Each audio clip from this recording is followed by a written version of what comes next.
All right, we'll give people a couple minutes to file into the queue here, and then we'll get started. Yep.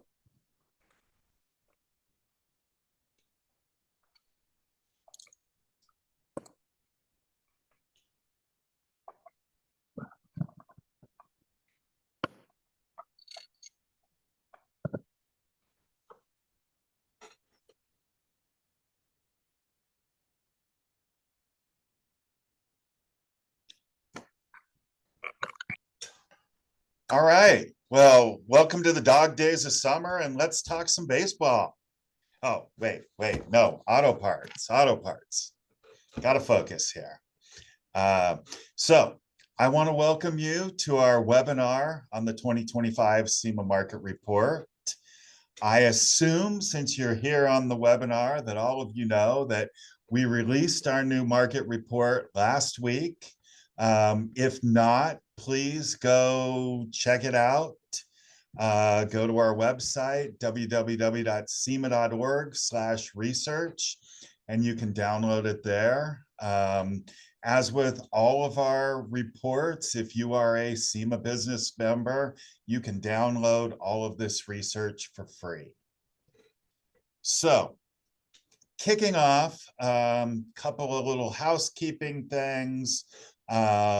Please feel free if you have questions, put them in the Q&A, and we will follow up with them as we get a chance to do that.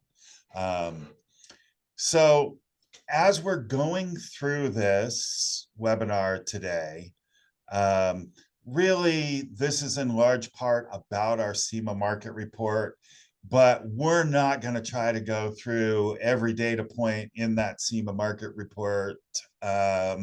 You wouldn't want to sit there and listen to us through that. But really what we're going to try to do is we're going to try to give you an overview of what's in the report, as well as some context around the market and around the report. So a few things. First off, I am Gavin Knapp. I'm the Director of Market Research and Analysis for SEMA and PRI. And with me today is Matt Byun, who's our Research Manager for us. And Matt and I think a lot about methodology, right? We think a lot about research and that kind of stuff. But we don't talk about it a lot with you guys. And really, a lot of that is because we don't want to take away from what's important to you, which is the business implications of the results. But I do think there is some, methodology and scope that we do need to talk about. So for starters, as we're looking through the market report, our market numbers, these are for 2024, right? So, the big thing is all of this is pre-tariff, right? So keep that in mind. This is 2024 data when we're talking about the market data. For some of the other things, we have some updates, economic context, things like that. So keep that in mind for starters. Other thing to keep in mind is really from a methodological standpoint. Look, if you see any kind of market level numbers out there, whether it's from us, from the government, basically anywhere else, these are estimates, right? We have to be upfront about that. I can't track every one of the transactions your company makes. I can't track all the sales that each of you do, right? So we have to go through a methodology to do an estimate. Our market is largely a consumer market based on consumer choices and purchases. So that's how we attack our market numbers. We go out and do a very, very large, over 20,000 person survey of drivers across the United States. And we ask them all about what they drive and what they've purchased for their vehicle in the way of upgrades, accessories, performance, etc. And we use that survey, that sample, to build up to market numbers using some pretty standard market research techniques. And that's where these numbers come from. So now you have a little bit of background on how that happens. And with that, the reality is we're going to get a little bit of variation every year. So keep that in mind. I know some of you really, take these numbers every year and track them. Just know that there's some potential ups and downs in small numbers every year. So I wouldn't try to overreact too much to any 1 year jump, because you may find it comes right back down the next year. But there's other times where we do see trends that go over multiple years. And those are the types of things we try to really point out to you. So with all of that, I will jump in and look at our overview. So $52.65 billion. What is that?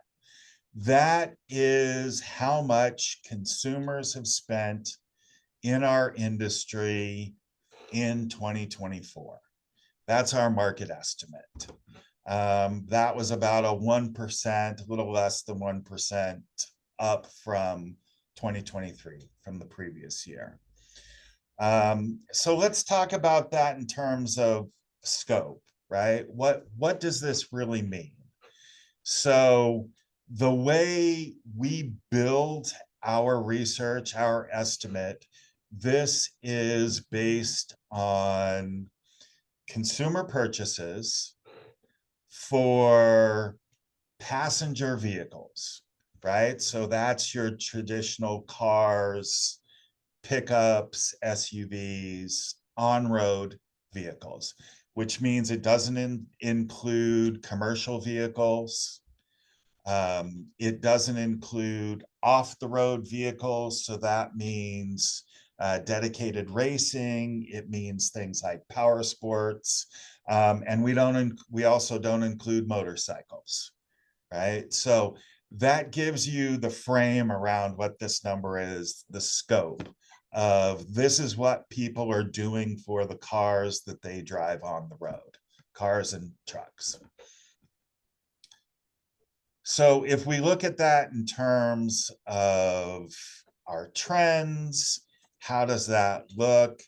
So we had from 2010, after the last recession, we've had a pretty good, pretty steady growth of 4 to 5% going on. We all kind of remember when COVID hit and it was like, oh my gosh, things are going to be terrible. And a few months later, everybody looked up and said, wow, things are booming, right? Things are going good. After that, we've slowed down a bit. We've seen some real slow top level growth over the last couple of years, and we're expecting that to continue through this year before we expect to see a little bit higher growth moving forward. Now, again, context, methodology, this is top level dollars, right? This is the whole market wrapped up together from a dollar view. Now, I can't tell you what that means in terms of units sold, right? This is in terms of dollars. So when we're looking at things like inflation, right? Bringing prices up, it's possible that the industry is selling fewer units. right? It's also likely that there are some people out there that are switching from more expensive options to less expensive options as we go through some shift from that level. But the reality is, because our industry is so vast, it's so varied, there's no way for us to track all the individual units of all the individual types of products out there. So what we see is this sort of top level dollar view. So I want you to keep that in mind as we're going forward. So even as we're saying, as a whole market, we're seeing a little increase, that doesn't mean that everybody's going gangbusters. As a matter of fact, you know, we early in the year we surveyed companies in our industry, and what we found was really sort of varied results last year, right? Some were doing pretty well, some were just sort of staying even, and a significant number were dropping back. You know, maybe those were companies for one reason or another that are having a bad time. It could be that they felt a boom, you know, post COVID, and now they're feeling a lull as that was not sustainable. And in a lot of cases, it really couldn't have been. So even again, as we're saying, this top level number keeps climbing, it doesn't mean that every business within our market is seeing growth. And if we look at that a little longer term, even in the best of times, we were always going to have some companies that are feeling some pain, right? We're all not always going to be able to have everybody in growth mode. So we've been seeing this over the last couple of years, where there's this three levels of some are doing good, a third are okay, and then another, you know, quarter to a third are feeling some pain. And I think that really is a reflection of, you know, what we're seeing in the broader economy as well, of a lot of uncertainty. Some of our indicators are looking positive, some are not looking positive. And I think we're feeling that through a lot of sectors in the economy, and consumers are feeling it too.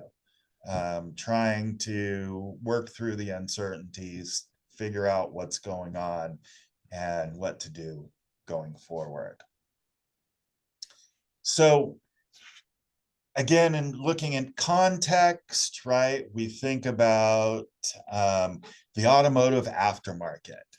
And sometimes people in our space say the aftermarket when they really mean, you know, specialty equipment, performance, accessory market, which is what we focus on, right? So all of our numbers are on this specialty market. It's things that are upgrades, things for performance, for function, for accessorization, that are fundamentally different from the parts that were on there before. But we also cover basically anything that can go onto a car originally can probably be upgraded. So if you look out in the market and you listen, you hear other people talking, you'll hear other numbers for the automotive aftermarket.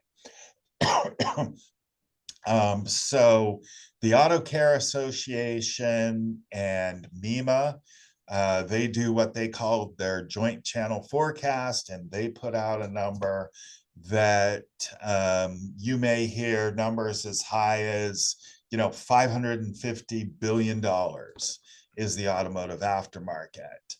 That big number includes heavy duty, which we don't include with ours. It also includes labor costs, which is not included in our numbers. Our numbers are just for cost and price of parts alone, not the labor. So ultimately, when you compare their numbers, which admittedly are done through a different methodology, right? They build up from some government numbers and do some other things. But when we look at them, we see that our market is about 20% of the parts aftermarket. And that's remained fairly constant for a while. If you see their numbers, they're projecting a little higher growth on their side, which is mostly, focused on the repair and replacement side. They're forecasting something like 5 to 6% growth, where ours is a little smaller because, it's sort of the things you need, the things you have to do versus the things you want. And then you may see some other numbers out there, other ways of looking at our market. Hopefully last year you all saw the economic impact numbers that we put out for the SEMA market. So this is a different way of looking at our market, where in the market report, that's how much money was spent this year. The economic impact is how much impact does our industry have across the economy during a year. And so that's over $330 billion of economic impact we have, which really is about, hey, we pay wages to people, and then those people buy other things. We buy products or services from other companies, and that money spreads out. And ultimately, through that efforts, we support over 1 million jobs across the US economy. Just recently, in the last few weeks, actually, we released another one for the motorsports industry. So that's really exciting. We have that out now. And so the business impact for the motorsports industry estimated at over $69 billion. So that's, tracks, it's teams, it's, parts, manufacturing, retail, etc. And what do they bring to the economic world? And the reality is that 69 billion is without even considering the tourism effects, right? So tracks bring people into an area and they get hotel rooms and they spend on meals and things. And we're not even considering those effects. This is the straight business effects that have to do with jobs and with paying suppliers and things like that. So those are two really great things. You can dig down on our websites to look at these things at the state level and even in the local level. So this is wonderful if you are working with, say, your local officials or something to show, hey, look at the kind of impact we have in your area. And it really are great. And you can find these through each of our websites on the SEMA side or on the PRI side. Highly encourage you to check those things out. So let's dive in a little bit. So as I said earlier, SEMA market is broad. We consider things across a wide spectrum, pretty much any type of product that can go on a vehicle can be upgraded. So these are the major categories that we look at. And then across our market report, within that, we break that down to more specific categories. Again, too many thousands upon thousands of parts to be able to get hyper specific. So, I can't get to bushings for suspensions, right? They're just going to be wrapped up into a category of suspension products. But for those categories we have, each of them has a dedicated page within the report that'll give you some trending. It'll talk about the sales channels that it's being sold to. It'll talk about the vehicle segments it's being sold to, and then some more information about how it's purchased, how it's being installed, DIY or do it for me. So there's a lot of detail as you can go through these like 75 different product categories within the report. Again, be a long webinar for me to go through and give you the all the data points on all of these, but we want you to understand what's there when you go to the report.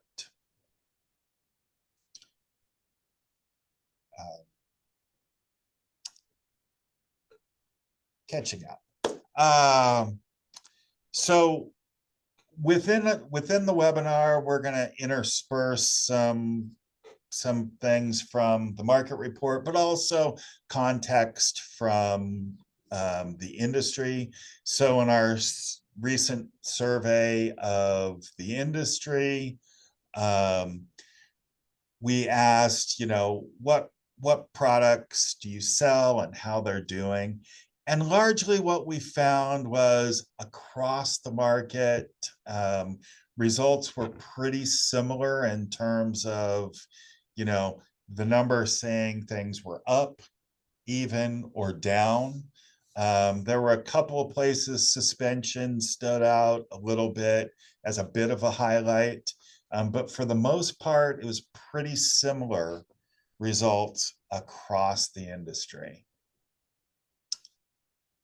And then we'll jump in and we'll look at sales channels. So where do people buy parts from our market?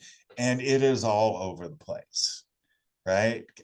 Consumers have a lot of options on where they buy parts from, whether it's in person or online. Auto parts stores still are the top of the list in terms of where people go, but they do have a lot of other options as they're going forward. And then as we look at from the business side, and we ask manufacturers, where they think they're selling through, they really typically say about 50-50, whether it's online or physical channels. And that really matches up pretty well with what the consumers tell us they're doing and where they're buying. And I will say the one shift that we really saw this year, again, with the caveat that we're going to see some variability. But we've been seeing a trend in this for a while, is an uptick in people ordering online and then picking up or going into store to have install, right? And so we're seeing this trend over some time, but particularly in this year, gain some momentum, right? So as we go through our numbers, what this says, it looks like more people are buying online, right? But the reality is they may be actually making the purchase online, but a good number of them are then going into the store as well and picking up the part or having it installed, right? So this is one of those trends, again, we've been watching, something to keep an eye on. We'll see if this kind of jump lasts as we go into next year. I don't necessarily look at this and go, oh, this is a jump. We're going to expect another big jump and another big jump, and this is going to take over the world. But I do think that the convenience factors of ordering online, pick up in store is going to continue to make this a really significant part of retail in our market going forward.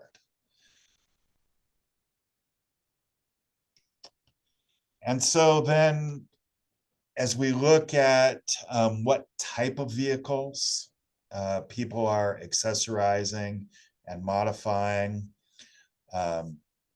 pickups are kind of the big dogs. Pickups are just such great platforms, whether it's, performance, it's, you're upgrading for off-road or at least the off-road look, plus all of the things that you can do from a utility standpoint with the bed, etc., just makes pickups sort of the hot spot. The other big spots, of course, are going to be the SUVs. In the last several years, we've really seen CUVs come up. The CUVs have become the biggest segment of vehicles on the road. So it's an area that, we'll talk about some more going forward, but we really think there ought to be a lot more focus on. And then if you look at the mid-range cars, there's still a lot of these traditional cars. We're talking, coupes, convertibles, sedans. There's still a lot of them on the road, but their share of vehicles on the road is going down, and their share of new vehicle sales is going down. So again, we know that people buy not just for new cars, but for any car that remains on the road. So these are still big categories for us, but it's also a place to watch where the trends are going and we'll cover that a little more going forward. Alternative power, still, a small market in terms of the number of vehicles out there, but it has gained some momentum within the specialty market, as a few years ago it might have just been negligible.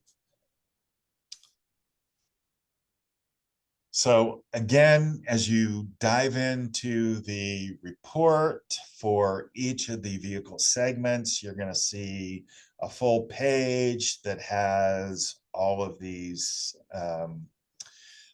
metrics on it, where people buy, the categories they buy into, how they're purchasing, etc. So it really allows you to look at the market from different aspects.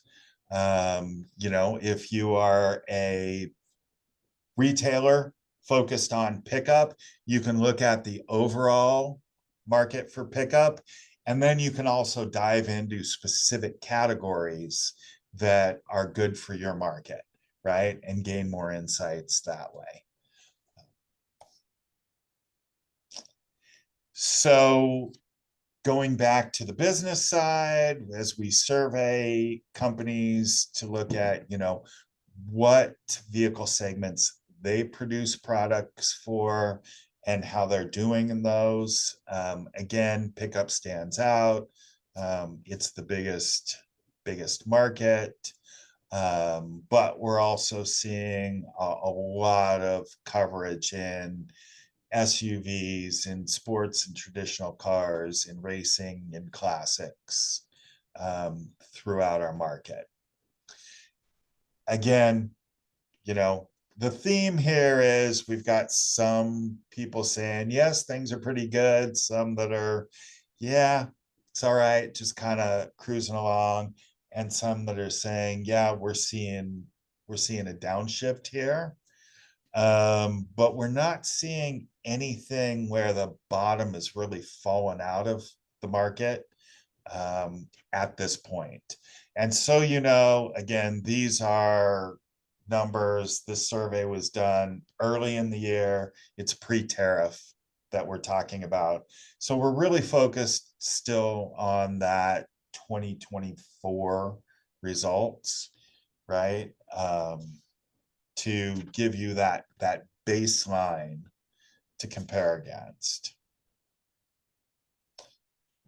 Shifting up a little bit, thinking a little forward, where are companies seeing opportunities going forward? Motorsports popped up as a big opportunity. Still seeing some opportunity with traditional cars, the muscle cars in particular, off-road, of course, the overlanding, as well as the classic markets really stand out as opportunity spaces. And then to shift gears a little bit, because again, our market, while the focus of our numbers is really on those on-road cars and trucks, our market does expand beyond that. So when we ask companies in the industry, 60% of the retailers we surveyed said they make products for some sort of power sports or recreation vehicles. And when we look at accessorizers that the consumers buying our parts, over half of them own some type of recreational power sports vehicle. So there is a lot of crossover for our market with these.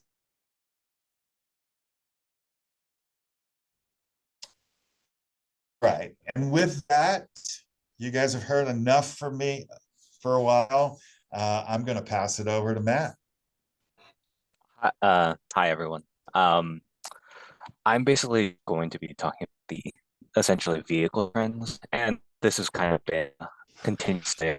We see that by the end, essentially 2020, there are about 292 million vehicles on the road, and that's essentially like a plus of about 3.5 million from last year. And that's sort of that cycle of, additional cars coming into the market, as well as a few that are going out.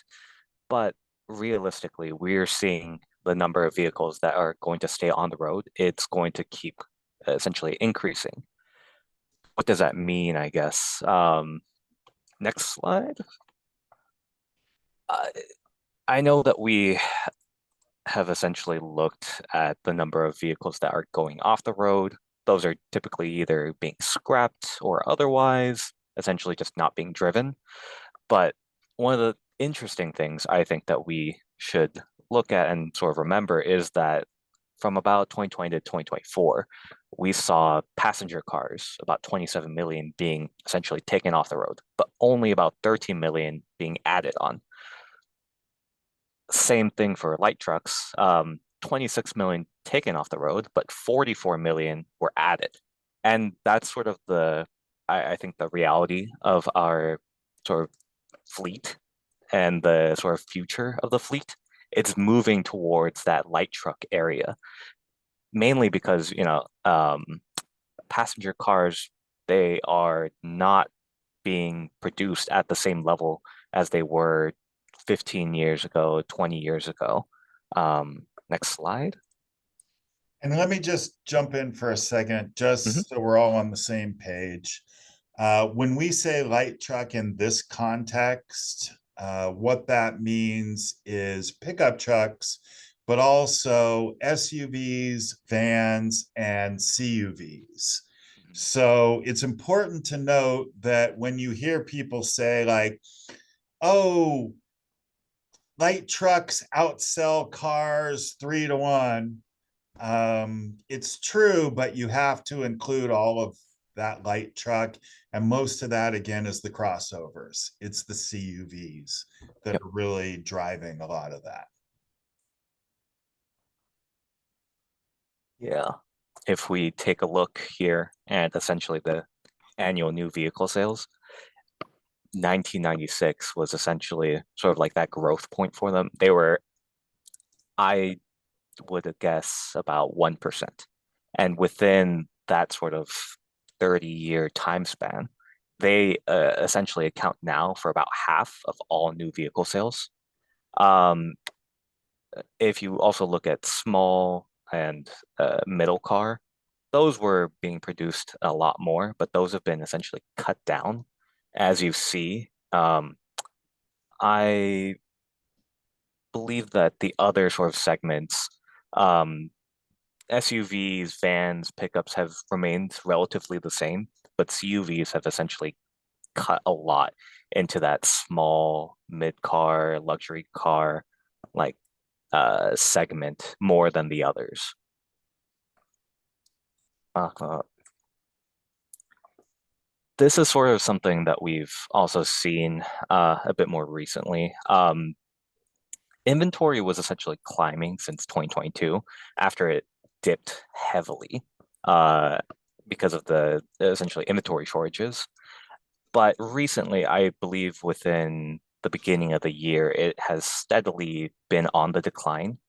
And I think that's sort of something that comes with people being unsure about uh, the sort of vehicles and essentially not knowing too much about, how many. Uh, I think it's a lot of people reacting with uncertainty. That's been sort of the thing that's been going through a lot of these years. And you see that sales essentially peaked about a month, 2 months ago after the tariff announcements because people were trying to get ahead of them, trying to get ahead of whatever price increases were going to come up. And now it's sort of come to this stage where we aren't necessarily sure what's going to happen because there's just a lot of things up in the air right now, if anything. Um, what we have seen, at least for this year, or for this year's forecast, is that the 2025 forecast in terms of new vehicle sales has down. It's down about 1.7 million. Uh, that's from about May 2025. I think the latest number jumped it up about 200 million, but it's still pretty massively down, I think, from what previous forecasts expecting the new vehicle sales to be about 17 million within the next few years. And now what we're actually going to see is that slower recovery over the next 7 years. Keeping that in mind, I think we still see that the overall like vehicle fleet, in terms of the vehicle percentage, it's not changing that much. CUVs are still making up 51% of the all sales of new vehicles. That's our expectation as well, with even in 2032. And it's going to cut just slightly into small, middle, and large car. But realistically, it's going to stay pretty much the same. So even though that sort of sales forecast has shifted down, the overall makeup of the sales are not changing that much. One of the things I think we also have to look at is, you know, how the sort of vehicle fleet has changed over the last few years. Um, 2014, we saw that essentially cars that are about 20, 30 years old, they made up about 23% of the market. Now, or I guess within 2024, we saw that go to 32%. And cars from what's it called? About let's think 5 to 15 years old. That was about 53%. Now it's a lot. It's 49%. So essentially the shift has been that a lot older cars are essentially just staying on the road compared to even just 10 years ago.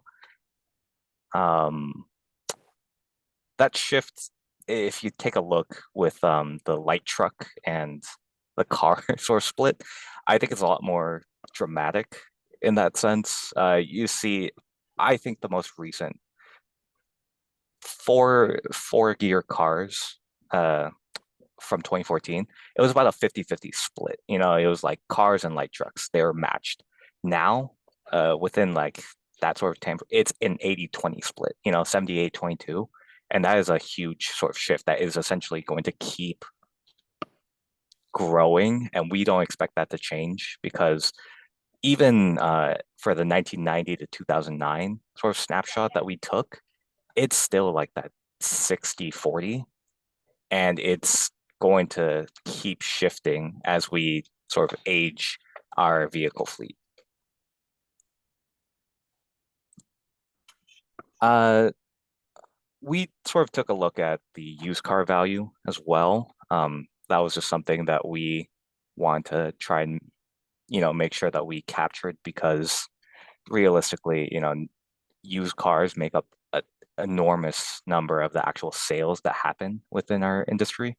So we see that, used car value is essentially up, meaning that people are holding on to their vehicles a bit longer or they're not as willing to, sell as much. I think that's in relation to the sort of new vehicle sales forecast being down. And so the value of just having a used car is just slightly up because you're not as in the market because you're a bit scared of whether or not there will be enough cars or enough vehicles essentially that you'd want to switch, swap in and trade for. If we take a look at the sort of powertrain instead, one of the things that I think we've shifted downwards on is that our previous EV forecast by 2035 was that 39% of all new vehicle sales were going to be coming from EVs. That's shifted down quite a lot to about 23%. I think that's just a mixture of the different administrative, what's it called, actions that have been essentially taken, but also just general consumer, I'd say, reluctance to sort of accept EVs. They've been sort of a lot of, I think, manufacturers, OEMs have essentially taken a look at EVs and from their previous, oh, we're going to be an all electric fleet by 2030, 2025, that's shifted down a lot. I think everyone's starting to realize that maybe the technology is not there yet. The price point is just too high for what people currently want. And I think that we've essentially seen that shift downward in terms of uh, manufacturers saying that they're going to shift to all electric. And we've seen our expectation is that uh, for gas vehicles, diesel, there might be a bump up in hybrid a little later. But essentially, we're not expecting EVs to grow nearly as much as even just last year. Uh, for the economic trends, we've sort of taken a look at inflation. I think that's always been that's been the thing for the last few years. But realistically, I think it's cooled down a lot, even just within the last few months. Last year, it was about 3%, and it was hovering around that sort of spot. Uh, Taking a look even further back, it was peaking at about 8.6 for 2022. So uh, around 2% is about the like norm of what we've seen within the last couple decades. And so it's not too far. We see also that the GDP just recently, I think this was updated quite literally yesterday. Um, this number came in that GDP growth is actually slightly up. I know that it's been a bit more of a shaky start, I think. If we look at Q1 of 2025, where we saw a slight dip, but realistically, Q2 2025 is expected to be about 2.6%. And that's within line of, like typical growth periods across the year. Even just last year, it was about 3%. Uh, so with that, we do see that consumer spending is still on a more positive track. It's slowing down a bit more. I think we saw that peak in 2020, 2022, and essentially that sort of pushed it all up. But if you think about it, we're still on track with pretty positive growth or pretty positive spending within that sort of like 5% range. Taking a look even to 2011 to 2019, it's hovered around that sort of stage across uh, the last few years. So I think it's just about realistic. We take a look at sort of consumer insights now. This is just looking at within our market report how people are using their vehicles, and I think that the main takeaway is unless it's a classic, people are using their vehicle for a lot of different things. It's not just I have a car that I'm going to use to commute and a car that I'm going to use to, take to car shows. I'm not taking this car specifically for racing. It's your car is essentially you're doing everything with it. You're going and running errands, you're commuting, you're going on, random drives at night. It's something that we should all keep in mind when you think about essentially accessorizing or when you're thinking about manufacturing different parts. It People are more or less using this vehicle for every single sort of facet of their life. And I guess in that same sense, we take a look at installation and how that sort of shifts a few things. Wheels and tires are typically going to be a bit more of that. You're taking that to a tire shop because I think more people often than not don't have the tools or machinery to actually install their tires as much as they'd want to. Um, Versus say chemicals, it's a bit of a quicker and easier sort of application. And that sort of applies sort of across the board when you sort of take a look at different accessories. The harder it is to actually do yourself, the more you're willing to say, you know what, I want like a professional to install it for me. Uh, so we took a look at the sort of younger people, or I guess just different age groups, and that's sort of the different breakdowns. And one of the main things I think we can always sort of rely on, or just assume, is that the younger people are going to be the majority of accessorizers. It's essentially like 32%. I mean, compared to every other group, it's that 16 to 29 group that is a sort of driving our accessory market. And I think that that is sort of something that we've seen 5 years ago, 10 years ago. It's just a continuous thing that younger people are going to be primarily the accessorizers. I think that's essentially it. And Yeah. and with that, we also see that younger people tend to do bigger builds, right? More complicated things with their accessorization. Then we see people as they move into different stages of their life, where you have to compete with kids and work and whatnot. Um, you think about young people, when you were young, whatever money you had, you spent on what you wanted to do, right? What was important to you.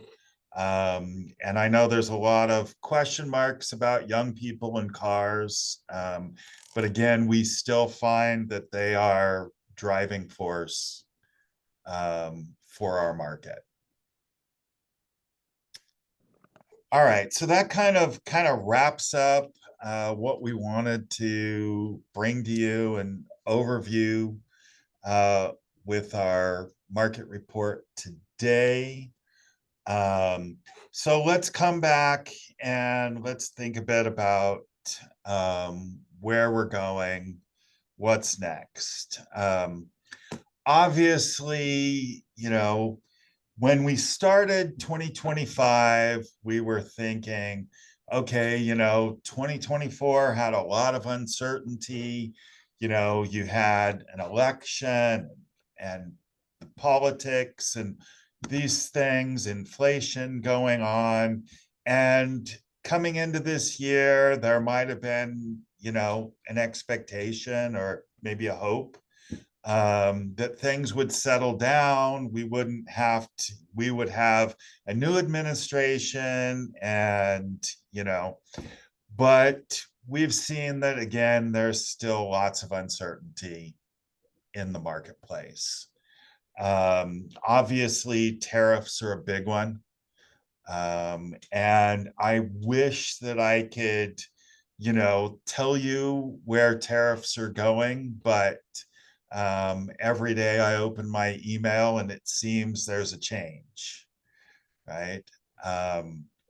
I do believe that from a consumer standpoint, what some of the things we've been seeing is that um, consumers are, a little tired of hearing about it. Maybe they're tuning it out a little bit. So they may not be quite as reactive about those changes going forward. But again, it does make for a lot of uncertainty in their world. We are a discretionary spend market. So we are reliant on consumers feeling confident about their situation and spending in the market on these things.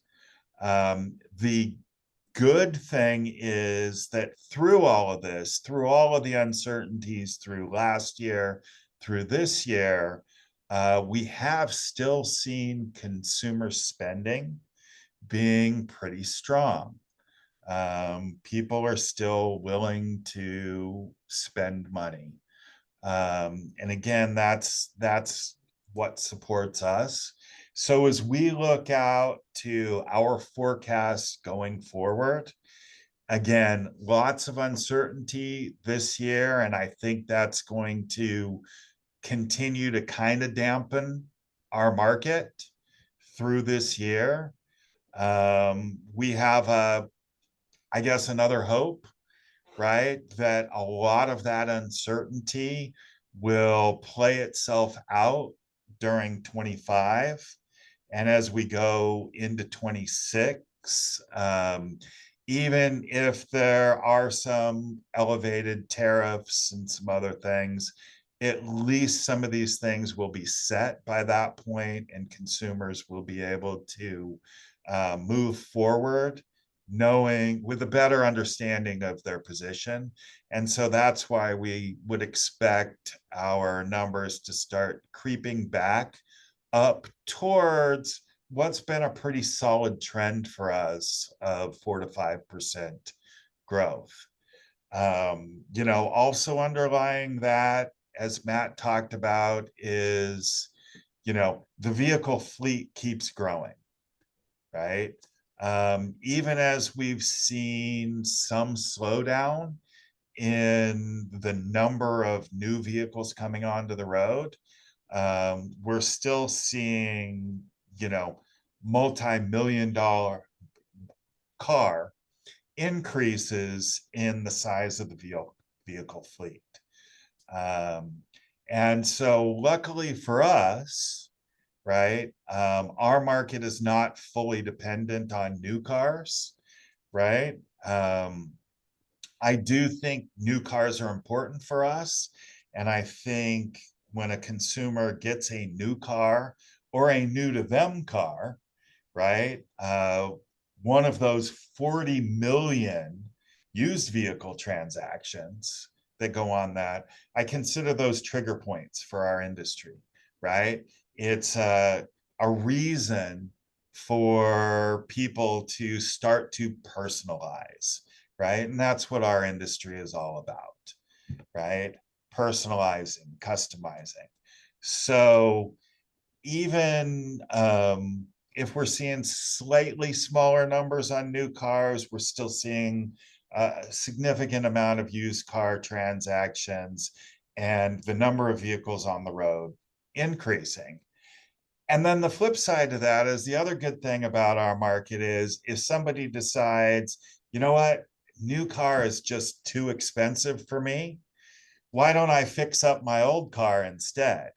That also plays into our market. So luckily we get to play sort of both sides of that equation. And I think that's great for keeping our market front and center for people.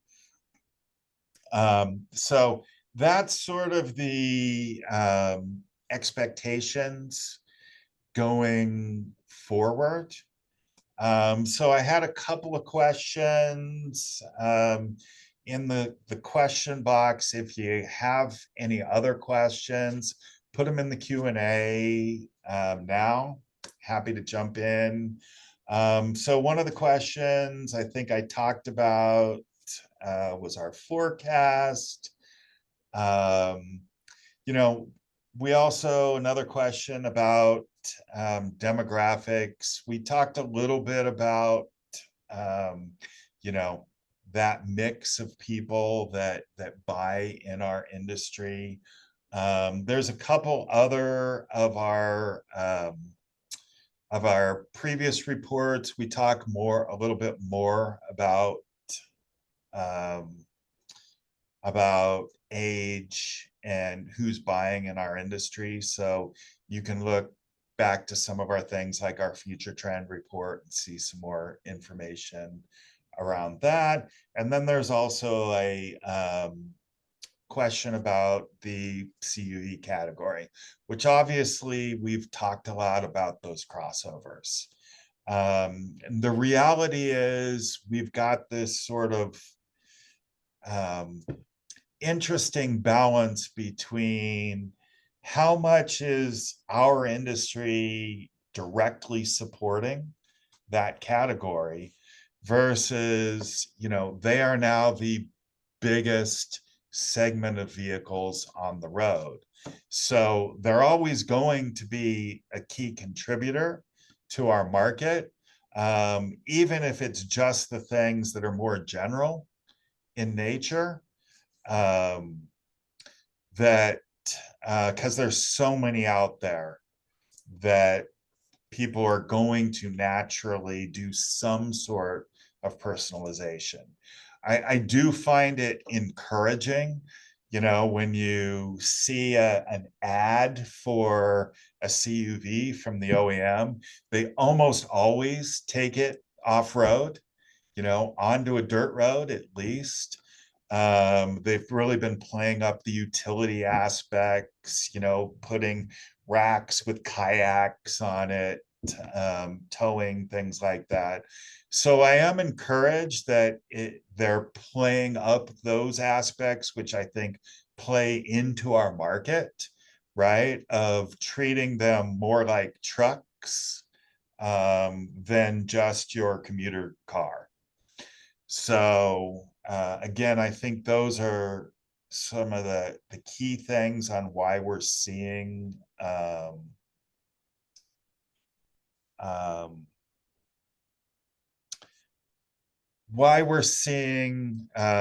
the CUV category really rise, even though our industry is not really sure what to do with it necessarily yet. So another question that came up was sort of about our other reports.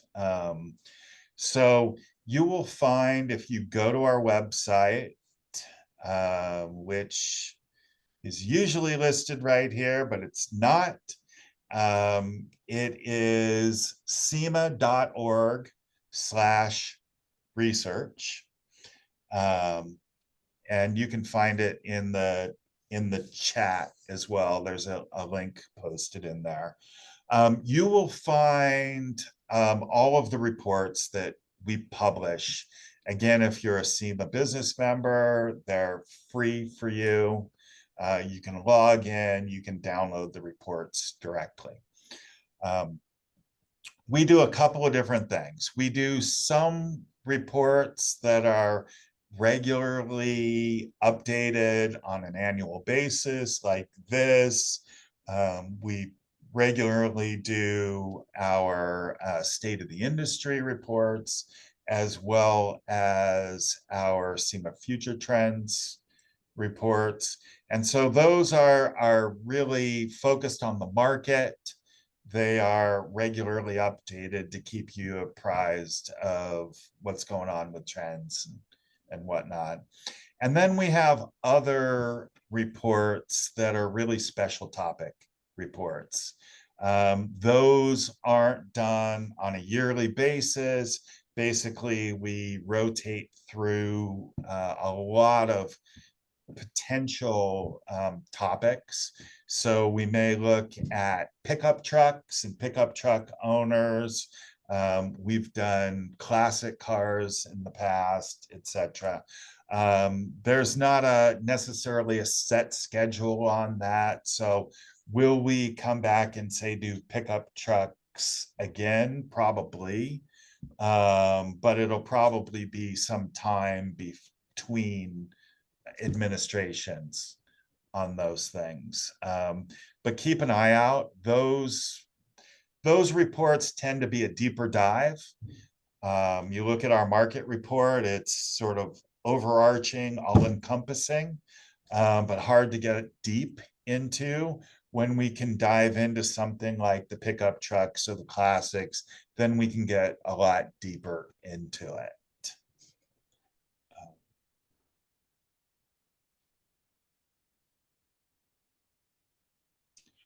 So I'll take last question. I'll let you guys drop off. Was about how price is affecting the sales numbers.